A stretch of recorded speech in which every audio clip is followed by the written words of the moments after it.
Donnons un chêne pour Notre-Dame. Tel est le projet que nous avons conçu, décidé, lancé avec le conseil d'administration de la coopérative forestière Nord-Seine-Forêt. De nombreux adhérents se sont portés volontaires, une cinquantaine au total, qui ont prélevé sur les coupes de l'année un chêne pour le dédier à la reconstruction de la charpente de Notre-Dame. Et aujourd'hui, c'est une étape importante. Ces chênes, ils ont été récoltés, ils ont été classés, triés avec soin pour répondre au cahier des charges. Ils ont été rassemblés ici et ils vont être expédiés ce soir dans l'Orne, à la scierie Patry.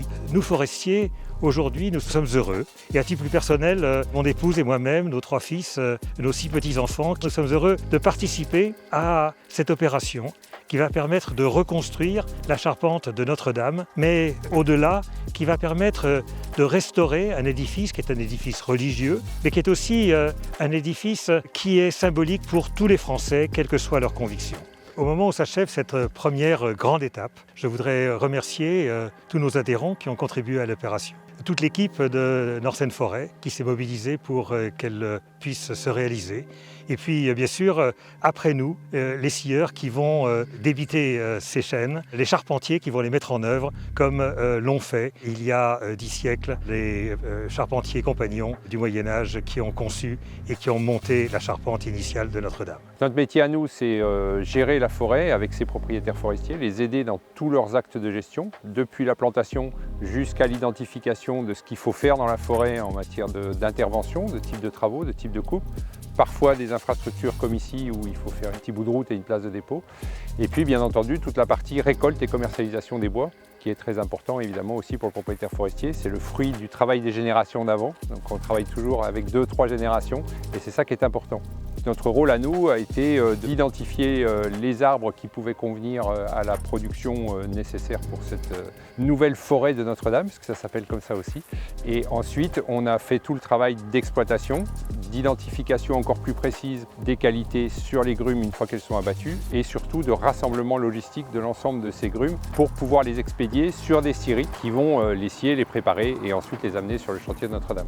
On se pose parfois souvent la question du volume de chêne qui est destiné à cette forêt de Notre-Dame. Donc on ne rase pas la forêt française pour ça, bien loin s'en faut, puisqu'en fait là ici on a un camion qui a à peu près une grosse dizaine de pièces, une quinzaine pour être précis sur celui-là. Et l'ensemble de la nouvelle forêt de Notre-Dame représentera un peu plus de 1000 m3 de chêne. Donc c'est vraiment un tout petit morceau de l'exploitation réalisée sur le chêne. Et au contraire, c'est une fierté, je pense, pour les propriétaires de participer à la reconstruction de ce patrimoine. Nous avons choisi ces chênes aujourd'hui pour le chantier de Notre-Dame. Donc au total, pour la coopérative Nord-Seine-Forêt, cela représente 4 camions de dons des propriétaires, pour une pièce moyenne de l'ordre de 650 € par chêne. Donc nous avons marqué ces bois sur pied avant l'été, au mois d'avril, mai. Ils ont été exploités en bonne sève et en bonnes conditions de lune. Et aujourd'hui donc est venu le moment de les trier et de les expédier en scierie partenaire pour les mettre en charpente et donc les mettre en œuvre par la suite après un séchage pour la cathédrale de Notre-Dame.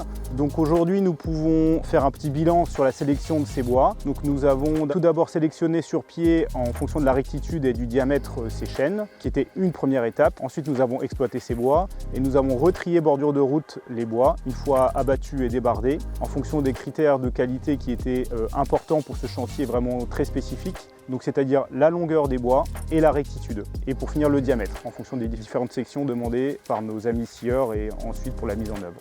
Nous pouvons voir ici donc, des bois qui font la longueur du camion, donc une douzaine de mètres, et qui pourront servir comme pièces maîtresses avec une portance de grande longueur. Donc, certaines pièces, comme les plus petites, comme nous pouvons voir sur le haut du camion, pourront servir là sur des plus petites pièces de sous-couverture ou de petites charpentes.